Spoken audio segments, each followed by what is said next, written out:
How's it going? I'm out testing some tuning changes I made to this bike. So when I got the bike, it was supposedly a 20 kilowatt bike, which is total horseshit. The battery only puts out 160 amps. It does have a FarDriver controller that can handle 270 amps line and 660 phase. And it's got a QS273 2.5T. So the motor is just way overkill for what the battery's putting out. But I wanted to go in and see if I can just maximize the performance, get some performance improvements over the way it came stock. And so we could just jump into the app and I'll show you what I did, and then we'll go out and we'll test the changes to see how they feel. All right, so first you're gonna need to download and install the FarDriver app. I'm gonna go over in a little bit of detail because people have been wanting me to kind of show my work instead of just talking about it. So basically, you download the FarDriver app. You can go to COM and it'll detect your. Oops, let me turn my bike on.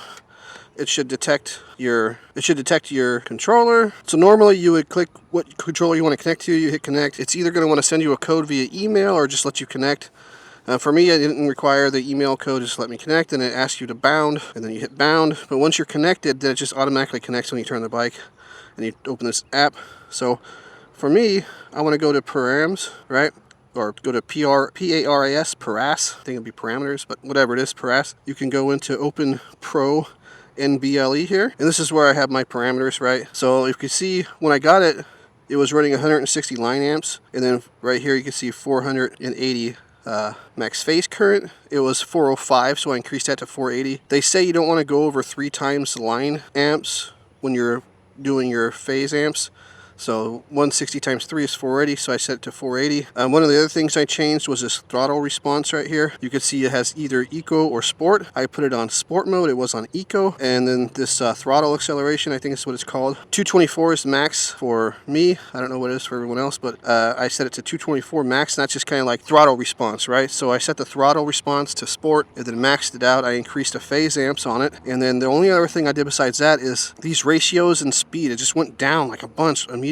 So I just kept it at 100% all the way to its like mid RPM. So the max RPMs on this is 3,000, and so you can see all the way up to like 1,000 RPMs. I'm running 100%, and then I'm going down from there. So those are all the changes I made from what it came stock. And so let's just go test them out and see how they feel. Hey guys, before we get started, just hit that subscribe button if you don't mind, please.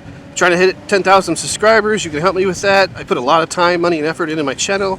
Just show me a little bit of support. Click that button. And also comment, like, and watch to the end. Thanks. So right off the back, it accelerates much faster. It's still not super torquey off the line or anything like that, but it does feel significantly more peppy than it was before. You're not going to be doing power wheelies or anything on this. But let's go to a street where I can pick up a little bit more speed. Now this is my 3rd video for this bike, so if you want to kind of catch up to speed, go watch the other 2. This is just going to be a really quick one, just showing the performance improvements with the tuning, and it does feel significantly better. I could tell just from riding around right here. It pulls a lot better. Now, for my taste, I still prefer a lot more torque than what this has, like off the line. So like if we just from stop to go, like full throttle it right there, you see? But once it gets right here, down, it starts pulling.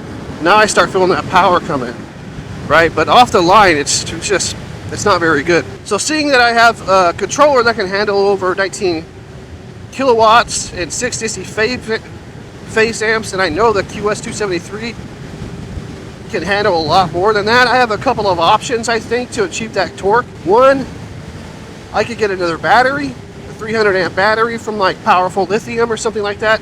I sent them an email asking how much they would cost and maybe if they want to do a collaboration because my YouTube channel or whatever. So I'm waiting on that. So, and then the other option is just to keep the current battery and everything and just get a new motor. So I was thinking maybe I'll get the QS205 4T.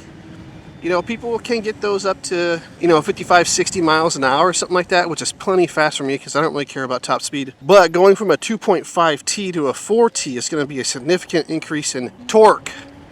On top of that, the QS205s are 20 something pounds lighter than the QS273s. Now they're not as efficient or powerful and all that kind of stuff, I am aware, but for the battery I'm pushing, or the battery that came with stock, it's much more appropriate to have that motor over the QS273. So it looks like top speed, you know, it's going to be about the same.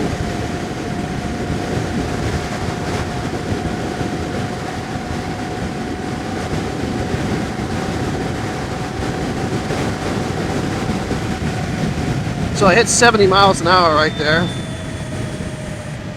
which is probably about the same as it was before, but the major improvements is in acceleration.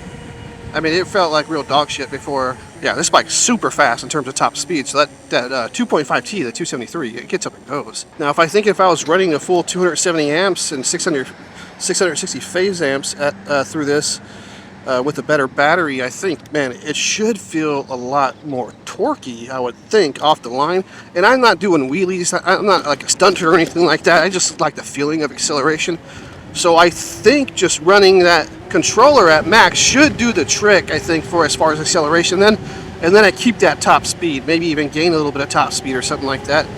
So, yeah, I don't know. Let me know, guys, what you want me to do.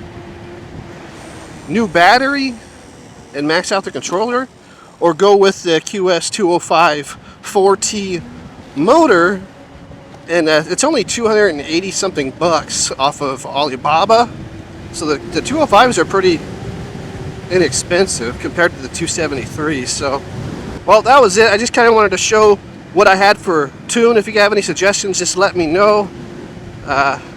Thanks for watching, and by the way, I got a bunch of more accessories for this thing coming, like fenders and new seat, pedals, stuff like that. Just kind of bling it up a little bit, make it a little bit nicer, and you know, I don't want to get water splashed on me if it's wet, stuff like that. But so I'll be doing that, and then in the next video I'll be going over those new mods and doing a range test. So stay tuned. Maybe about a week or two. I've got 2 brand new bikes that just showed up today, so I have to review those.